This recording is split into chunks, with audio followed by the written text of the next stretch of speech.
Es un caso a propósito de una cardiomegalia. Es un paciente de 30 años de edad con el antecedente de que se le encontró un soplo a los 10 años de edad. El paciente presenta disnea progresiva, ortopnea, episodios frecuentes de falla cardíaca. El paciente recibía tratamiento con un medicamento en la ciudad de Ica, donde se le manejaba, con Digitalico, que es un medicamento para mejorar la contractilidad del miocardio y para control de frecuencia cardíaca, además de un diurético. Aparentemente el paciente no se hizo ningún estudio completo, dado la severidad de la enfermedad con que se le encontró cuando llegó al hospital.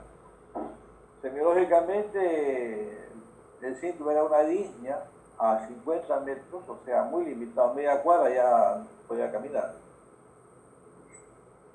Hay que mencionar de que la presencia de cianosis probablemente haga sospechar que no solamente era disnea, sino que también era fatiga lo que el paciente tenía. La presión arterial 80-40, frecuencia cardíaca 88, yugulares ingurgitadas, edema de miembros inferiores. En los pulmones el murmullo circular estaba ausente en ambas bases, no teníamos crepitantes, un soplo sistólico de regurgitación tricuspidia de una intensidad 3/6, soplo sistólico eyectivo en área pulmonar, intensidad 3/6 también. El abdomen, el hígado a 4 centímetros bajo el reborde costal derecho, palpable, muy doloroso. Estas son las condiciones. La pregunta es, en base a los signos que se presentan acá, el síntoma clínico debe ser disnea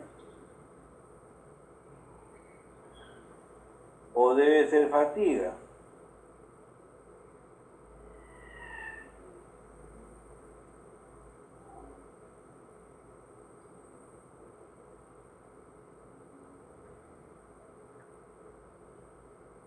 ¿Aló?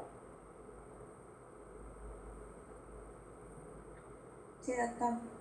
¿El síntoma debe ser disnea o debe ser fatiga?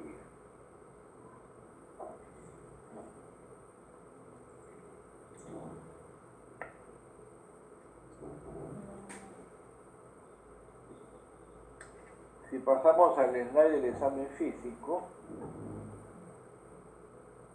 es un examen pues, ultra breve, no es la historia completa que se debe hacer, porque a veces en consulta externa o en emergencia no se puede hacer toda la historia completa y el examen completo. Pero si tenemos irritación yugular y edema de miembros inferiores, esto es signo de cavidades derechas. El murmullo vesicular ausente en ambas bases habla de que probablemente tengamos un derrame pleural bilateral.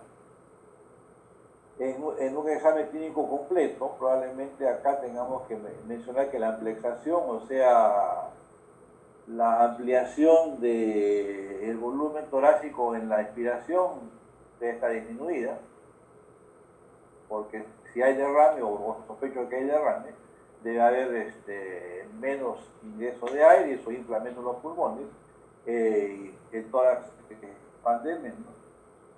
Debe haber matidez en la región o en el área que no se percibe el murmullo vesicular, y posiblemente también tengamos a una pectobloquea áfona, o sea, cuando se dice que al paciente que ya 33, en lo de la fibromialgia respiratoria, se siente como de menos intensidad la transmisión de sonido, en donde no se percibe un murmullo vesicular.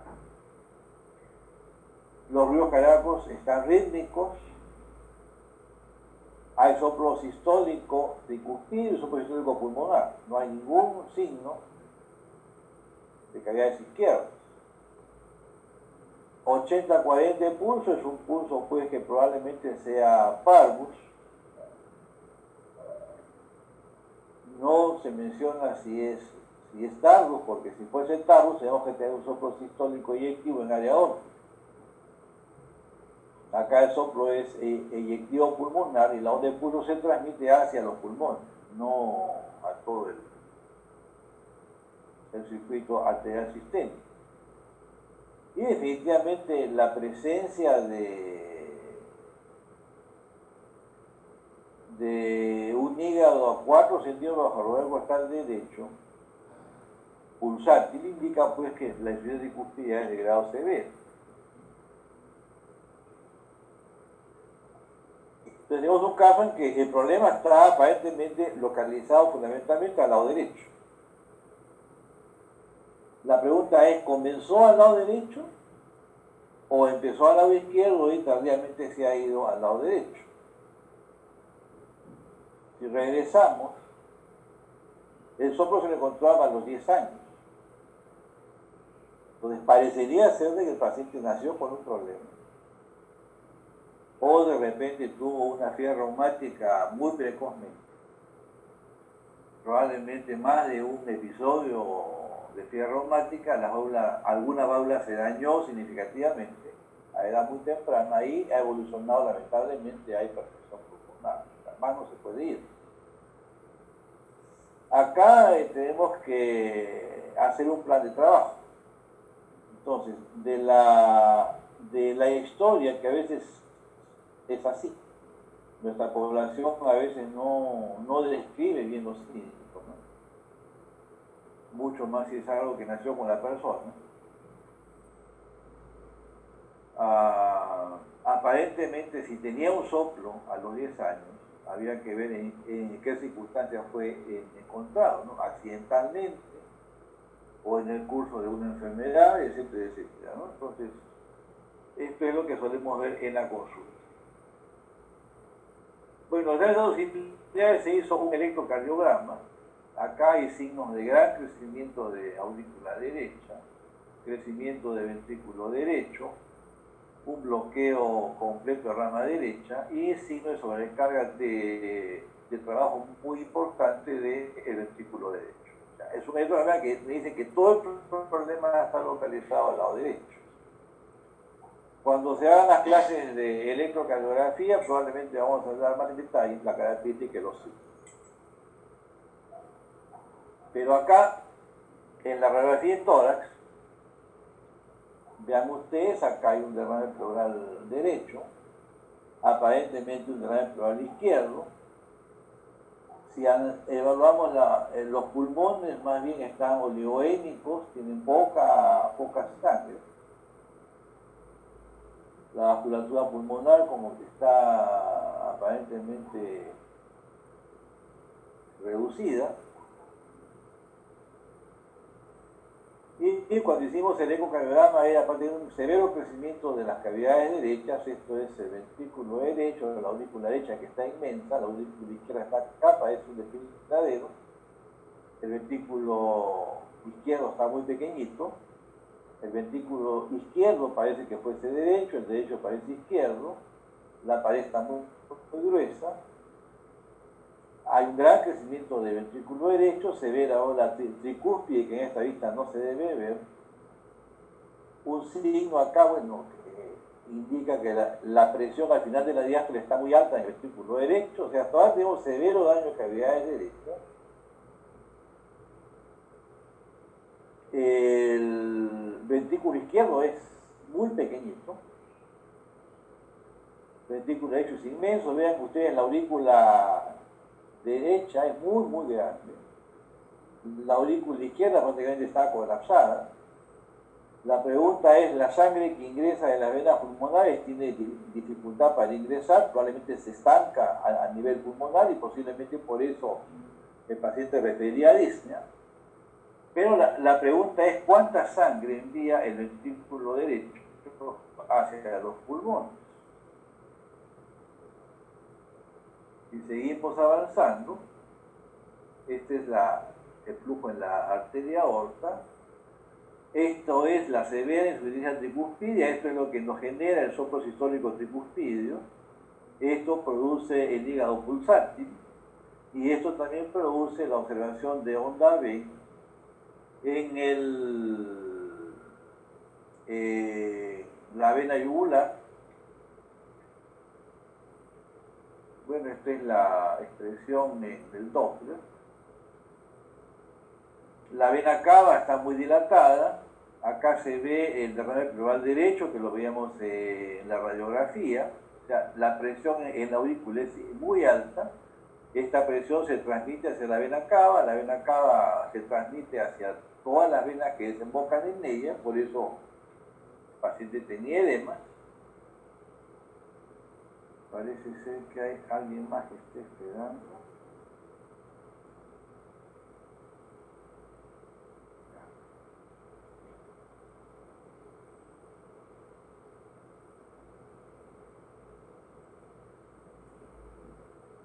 Es la vena cava que está dilatada. Bueno, este es un caso de ecocardiografía, pero la cianosis, ¿por qué se produce? Porque la fosa oval, que normalmente está cerrada desde el nacimiento, en este caso se ha abierto, y la elevada presión de la aurícula derecha hace que pase sangre no oxigenada hacia el ventrículo, hacia la aurícula izquierda. Esta sangre no oxigenada se mezcla con la que llega de los pulmones y la sangre que sale por la aorta pues tiene menos concentración de oxígeno. Aquí se ve el cortocircuito entre la aurícula derecha, que es inmensa, y la izquierda, que es pequeñita.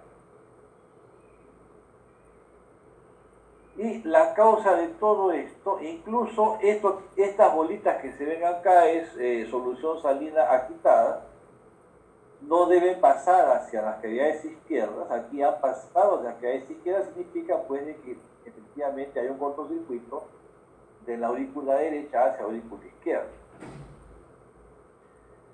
¿Cuál es su diagnóstico?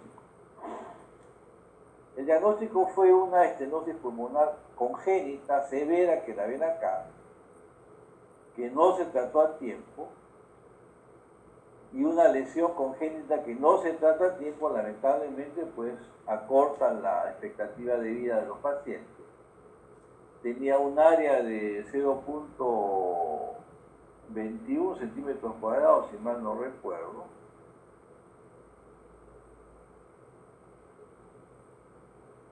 .26 centímetros cuadrados de área pulmonar. Entonces, tenemos un caso de una obstrucción a la vía de salida del ventrículo derecho, que si recordamos cómo empezó, vean ustedes que semiológicamente digna, que en este caso aparentemente puede haber sido por acentuación de interdependencia. Acentuación de interdependencia es la forma de la aurícula derecha que prácticamente colapsaba la aurícula izquierda y dificultaba el ingreso de sangre de las venas pulmonares a la aurícula izquierda. Probablemente hizo una elevación de frecuencia cardíaca y llegó a la autopnea, por eso fue visto. Pero en el examen físico, ingurgitación yugular, edema de miembros inferiores, derrame pleural, soplo tricuspidio, soplo pulmonar, hígado a 4 centímetros, pulsante, y todos son signos de insuficiencia cardíaca derecha, que es lo que nos mostró tanto el electrocardiograma.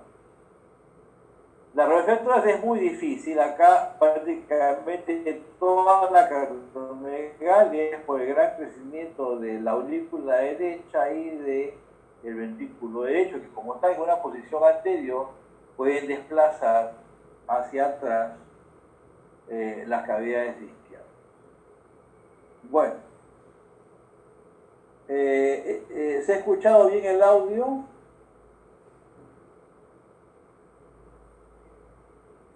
Sí, doctor. Bueno, ¿alguna pregunta sobre este caso? ¿Algún comentario?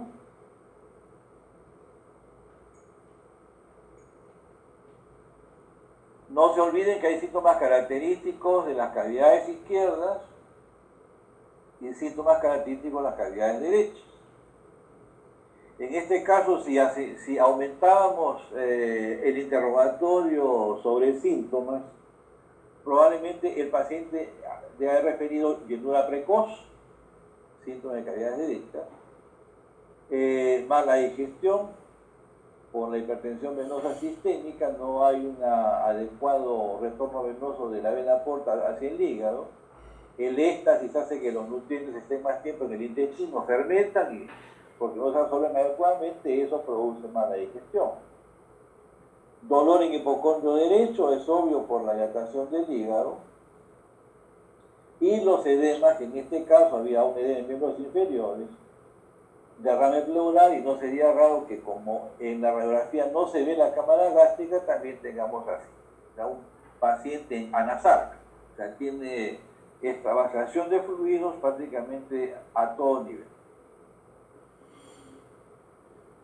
Bueno, el tema que vamos a tratar hoy día es sobre la semiología de la enfermedad valvular aórtica y pulmonar.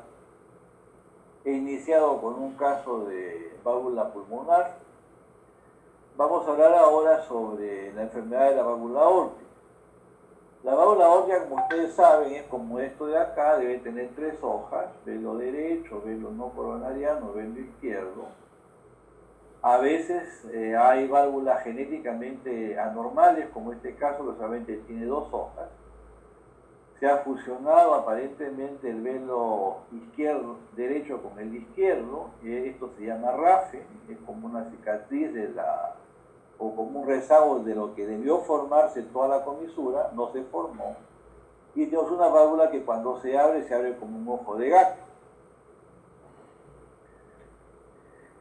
En los exámenes ecocardiográficos podemos verlo así, es una válvula normal, velo derecho, velo izquierdo, velo no coronariano.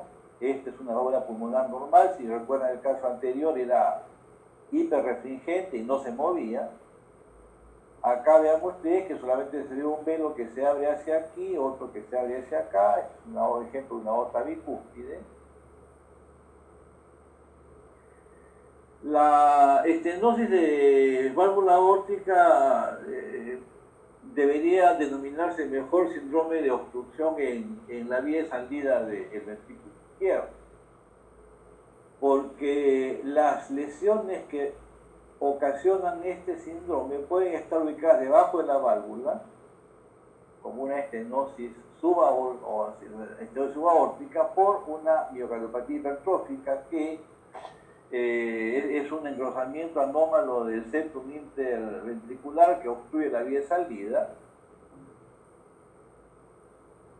Podemos tener una membrana subvalvular aórtica, como un diafragma fibroso, o también lesiones en la válvula, que vamos a ver más adelante, o por encima de la válvula. Como introducción diremos que es una de la lesión valvular más común en los adultos.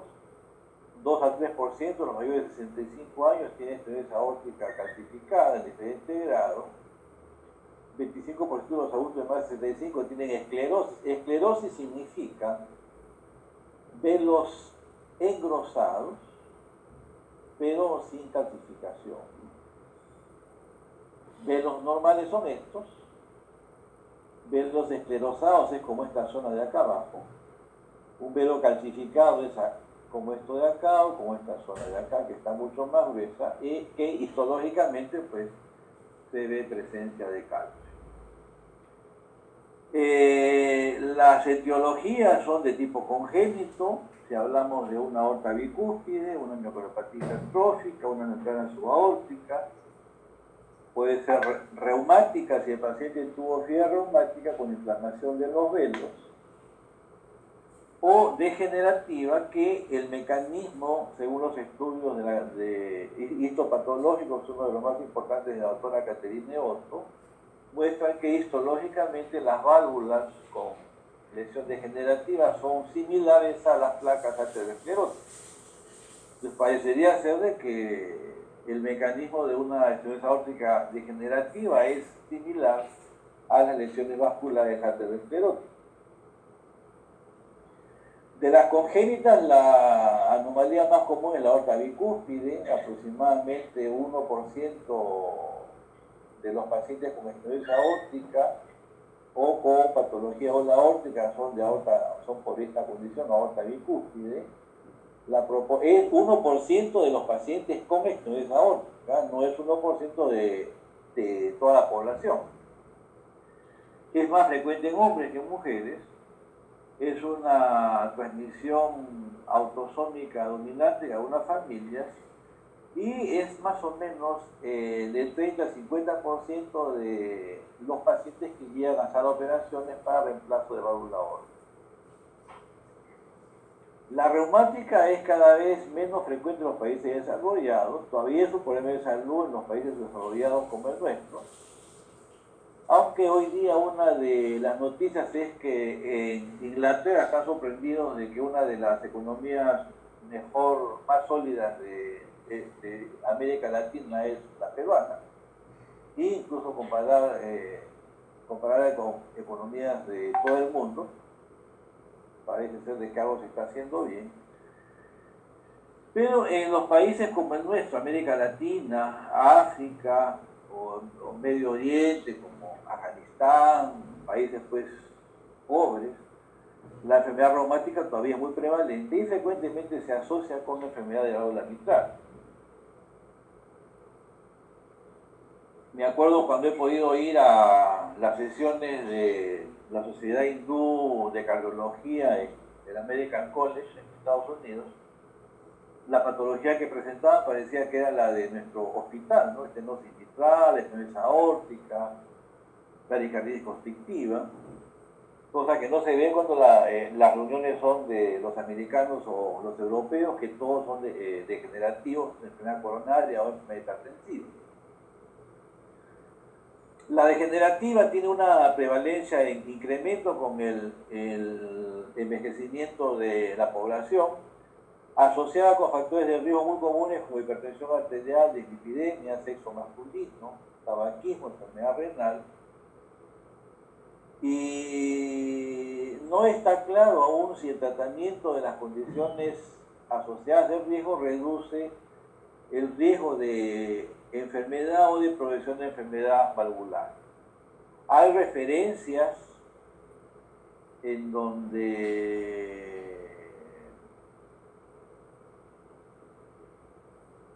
el tratamiento para la dislipidemia con estatina reduce la progresión de la enfermedad valvular, pero esto todavía no... Cuando se han hecho estudios empleando estatinas y siguiendo las válvulas, los resultados no han sido alentadores. Pero hago la salvedad de que los estudios fueron a 5 años y la enfermedad valvular no se desarrolla en 5 años cuando es degenerativa, sino por lo menos en 20. Desafortunadamente, la enfermedad de la válvula aórtica, este es un cuadro clásico que el doctor Ross y el doctor Brandwell publicado hace una buena cantidad de tiempo, pero totalmente vigente. Cuando hablamos de síntomas semiológicos de estenosis aórtica, son 3. La disnea, que es manifestación de insuficiencia cardíaca, la angina y el síncope. La enfermedad cursa silente mucho tiempo.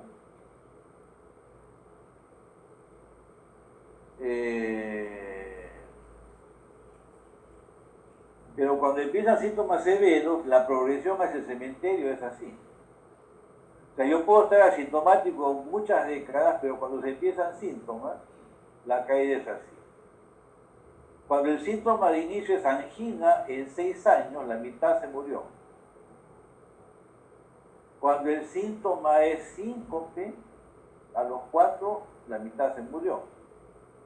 Y cuando el síntoma es insuficiencia cardíaca global, izquierda y derecha, a los 2 años todos están muertos. Lamentablemente nuestros pacientes llegan cuando los síntomas son adicionalmente de corazón izquierdo y de corazón derecho. Lamentablemente llegan en este momento. Puede ser que estén aquí, pero del inicio al final solamente hay 5 años. Los pacientes que se diagnostican en esta etapa son los que en un examen de rutina preventivo, o un examen ocupacional, o un examen para la práctica deportiva, se encuentra el soplo motiva un estudio completo y definitivamente, pues si yo soluciono la enfermedad en este momento, la expectativa de vida es similar a la población general que no tiene lesión valvular. Pero si intervengo acá, lamentablemente el paciente se muere en sala de operación.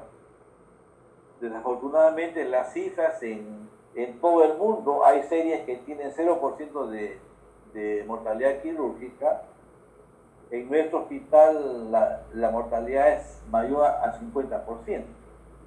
Lamentablemente porque el paciente llega cuando ya está en este punto, no cuando está en este punto, que probablemente sería la mortalidad similar a las series del extranjero. Eso porque no es igual empezar un partido con el score 0-0 que empezar el partido con un score 0-6, si es que Binacional puede jugar la revancha con los argentinos. Nadie es de puro, ¿no? Entonces, semiológicamente, nosotros podemos o estamos en capacidad de identificar la lesión que el paciente tiene. Si tengo un soplo sistólico, probablemente es una lesión estenótica. Si tengo un soplo diastólico, es una lesión de jurgitante. Si yo tengo síntomas de insuficiencia cardíaca izquierda, disnea paroxística nocturna, pendopnia, probablemente el síntoma podría estar localizado en cavidades izquierdas. Si en el tiempo el paciente que tenía disnea me refiere que se le hinchan los tobillos, que ya no le falta el aire, que duerme con una trompada, pero que solamente puede caminar una cuadra porque corre muy rápido, lamentablemente ya tenemos repercusión en el circuito menor. Si el paciente viene con una fiebre prolongada de más de 2 semanas, de un mes, con pérdida de peso, hay que sospechar que lamentablemente hay una complicación, frecuentemente una endocarditis, que es la infección de una válvula previamente dañada, que es una de las complicaciones de las lesiones valvulares. Entonces, el reto es tratar de diagnosticar al paciente cuando está en este punto, no cuando ya inició, o como digo, cuando ya bajó el tren de aterrizaje hacia el cementerio.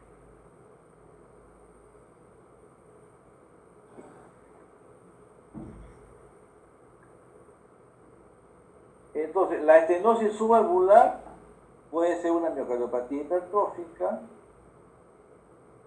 puede ser una membrana subvalvular aórtica. La consecuencia es que hay un engrosamiento simétrico del ventrículo. Acá tenemos un ejemplo en tiempo real. Esta es la membrana subaórtica. Vean ustedes que la válvula está esclerosada, la pared del ventrículo está gruesa, la cavidad se ha dilatado, el ventrículo derecho lamentablemente ya se comprometió, la pared está gruesa, la aurícula izquierda que trabaja contra un ventrículo hipertrófico que no relaja bien también ya se dañó, o sea, tenemos un compromiso global. Semiológicamente, este paciente, ¿qué tiene? Debe tener, o qué cosa debe tener disnea en todos sus grados, probablemente ya tuvo disnea paroxística nocturna, posiblemente ya tenga fatiga, probablemente tenga dolor en el hipocondrio derecho porque vemos que hay signos de todas las cavidades. Yo tengo un pseudo invento de cómo rápidamente reconocer si un corazón es normal o no es normal, que que es la regla del 1. El 1 es el anillo aórtico. El ventrículo izquierdo debe ser menos de 2, la aurícula izquierda no más de 1.5 y el ventrículo derecho menos de 1. Si eso se cumple, es un corazón sano. Si no se cumple, es un corazón enfermo. Acá, mucho más de 2, mucho más de 1.5, mucho más de 1, compromiso global del corazón. Este es un ejemplo de una miocardiopatía hipertrófica. Vean ustedes, el grosor del septum interventricular comparado con la pared posterior, que debe estar a veces notoriamente diferente. La válvula aórtica estructuralmente está bien, pero la obstrucción es a nivel acá, subvalvular. La velocidad incrementada impacta sobre los velos y los está ya dañando. Antes hablé de esclerosis. Válvula normal es esta zona de acá, esclerosis la zona más brillante. Si ustedes comparan con esta válvula que tiene zona brillante en más extensión del velo, se mueve menos, esto es una estenosis de tipo degenerativo a consecuencia de la sobrecarga hemodinâmica.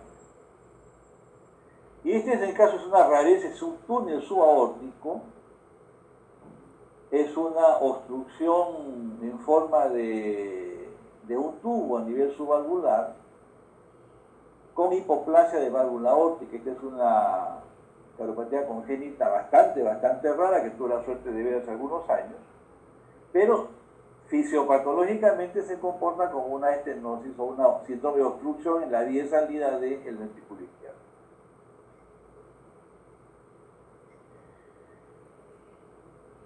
La estenosis aórtica o el síndrome de obstrucción en vía de salida puede ser también, acá, bueno, este es para un dibujito, puede ser válvula unicúspide, hemos visto bicúspide, tricúspide, degenerativa reumático ascendente. Esta es una válvula con sus 3 velos, esta es una válvula que se calcificó, esta es una bicúspide, esta es una unicúspide que es rarísima. Pero también podemos tener lesiones por encima de la válvula. Esta es la coartación de aorta, no es la única, puede ser una hipoplasia de la aorta ascendente, o puede ser una obstrucción después del istmo aórtico, que es esta zona de acá, que se llama síndrome de aorta media, y en la ecografía lo vemos así, una zona de reducción del calibre de la aorta. Este es aorta ascendente, callado aórtico, aorta descendente, los vasos del callado, después de la subclavia izquierda, la zona donde debe estar el conducto arterioso, y acá hay una coartación de aorta. Entonces tenemos lesiones subvalvulares,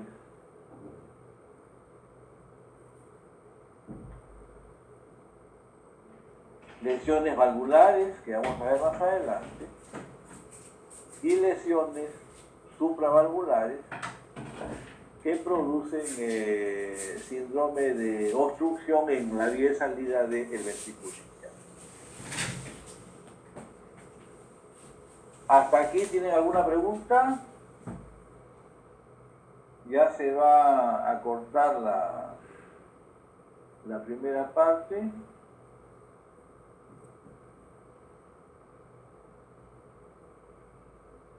¿Aló?